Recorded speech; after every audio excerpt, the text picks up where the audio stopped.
Okay, so as I said, we are going to start off class with a talking to the text exercise.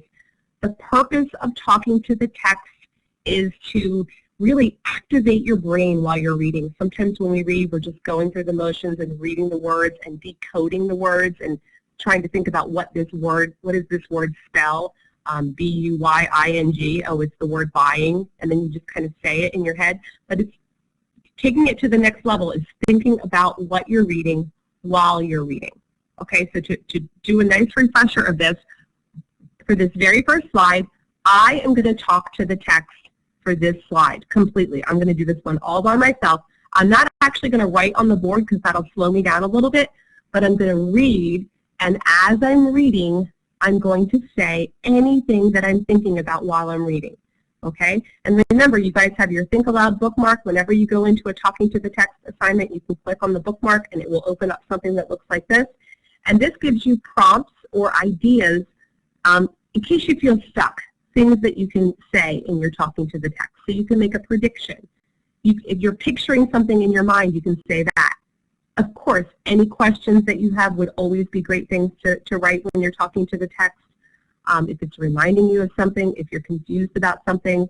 If you're going along, and this is probably going to happen while I read this, if you're going along reading something and you realize that you just read a whole paragraph and you didn't understand what you read and you have to reread it, you can write in your Talking to the Text that you had to reread it. That's a very valid comment. That's a valid thought. If you completely understand everything that you read and you got this, no problem, then I want you to summarize and give me the big idea. Okay, so for the next, it's probably going to take me at least a minute or two to read through this and to talk out loud. You guys have nothing to do but to pay attention to what I'm doing. And then on the next slide, you guys are going to do this. Okay, and I'm going to expect everybody to give me at least one thought or comment on the next slide. Okay, here we go. So buying clothes and shopping. First thing I notice is this title up here is written in a bigger font than everything else, and it's up here at the top. So this is probably giving me an idea of what I'm going to be reading down below. So I can make a prediction that the rest of this page is going to have to do with shopping and buying clothes, just as it says. Okay, let me keep reading. Another necessary and sometimes fun expenditure is shopping for clothes. Okay, as I go through that sentence, this word expenditure jumps out at me. And I'm not sure if I know exactly what expenditure means, but when I say that word out loud, expenditure, feels like I'm saying the word spend or maybe the word expense. So I think I would write that down, that I think expenditure might have to do with spending or expenses.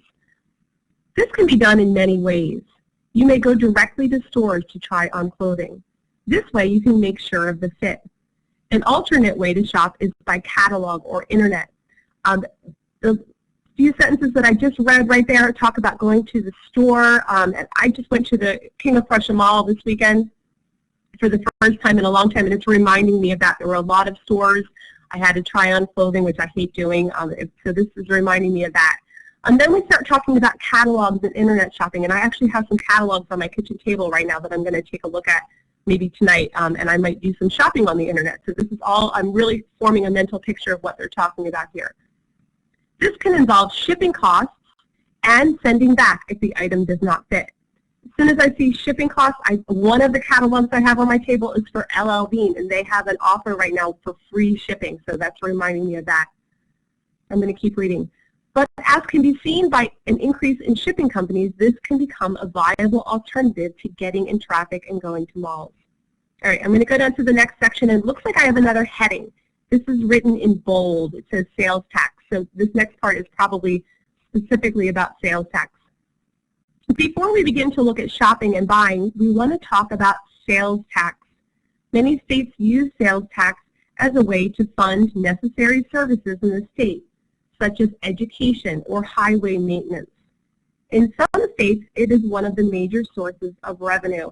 Immediately, I live in southeastern Pennsylvania, and I go to Delaware a lot. Immediately, I think of Delaware whenever I'm reading about sales tax right here. Delaware has a 0% sales tax, and they even advertise that on the sign when you're driving into Delaware. It says the home of tax-free shopping.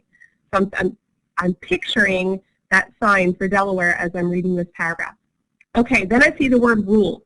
I know from being in consumer math, whenever I see the word rule, this is going to be something related to a formula or some kind of a math topic, and this is something I want to write down and put in my notes, anything that says rule. To find the amount of sales tax equals rate of tax times total purchases. And I'm also noticing that this is written kind of funny with these parentheses, but I remember from in Unit 2, we talked about two numbers next to each other in parentheses means to multiply. Okay, anything that I'm saying outside of the text right now, you guys, those are things that I could write when I'm talking to the text. And let me keep going. S equals RP. Okay, that's a little strange. I don't know what this is all about right here, but I'm thinking maybe they're rewriting this formula but just shortening it. Sales tax is the S, the rate is the R, and the total purchases, I think that's the P. So I think that's what's going on here. Note, remember that two letters written side by side means to multiply. Okay, so they're talking about this right here. RP means multiply, and I had remembered that. Example 1, finding sales tax. Marie bought clothing at Jeans R Us, which totaled $134.60